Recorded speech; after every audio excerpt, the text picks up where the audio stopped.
Hey everyone, welcome back to Plainclothes Faith. I'm Nick, and I'm really glad you're here.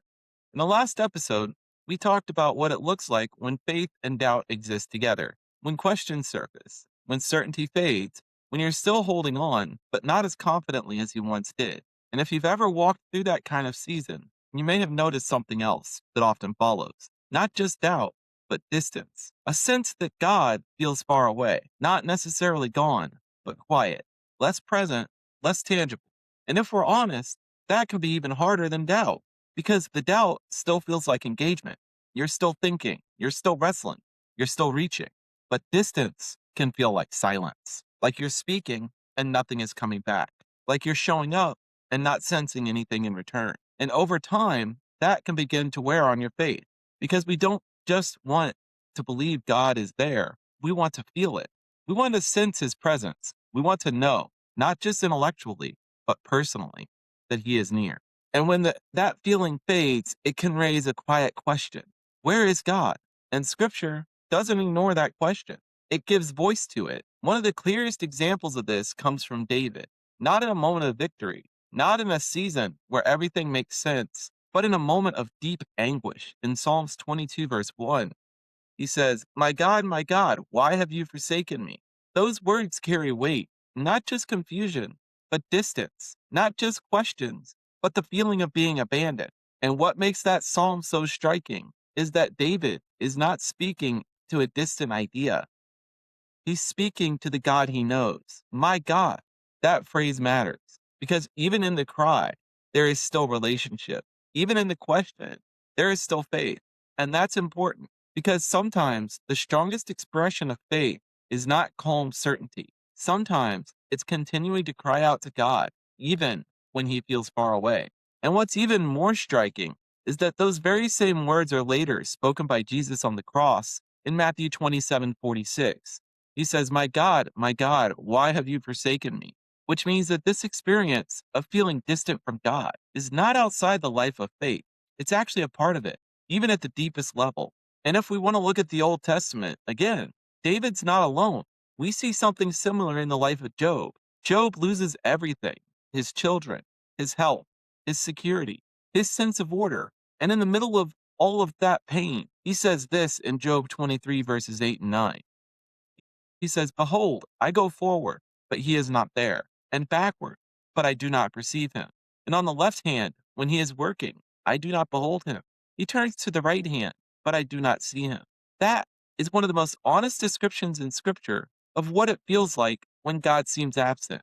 Job is not rejecting God, he's searching for him, forward, backward, left, and right, everywhere he can think to look, and still he cannot sense God's presence. And that is the tension.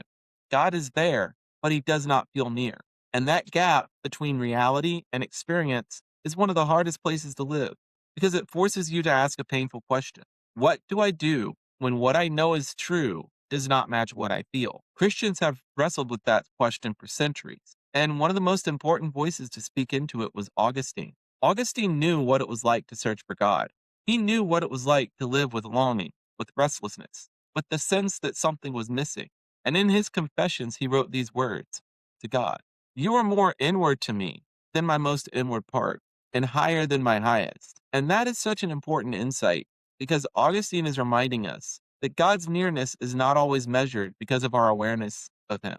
Sometimes God is nearer than we realize, nearer than our own thoughts, our own emotions, and our own ability to recognize him. In other words, God can feel distant while still being deeply present. And that matters because when God feels far away, our instinct is to often assume that he's moved. But Augustine points us in another direction. Maybe the problem is not that God is absent. Maybe the problem is that our senses, our emotions, or our circumstances are not reliable guides to his presence. Centuries later, the 16th century Carmelite John of the Cross describes a similar reality. He is often associated with the phrase, the dark night of the soul. And in his writing, he said, faith is dark night for the soul. And that sounds strange at first, but what he meant was deeply pastoral.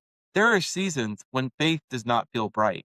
It does not feel easy. It does not feel emotionally clear.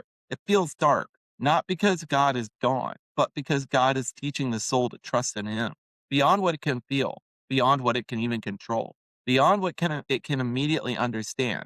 John at the cross did not see these seasons as proof of abandonment.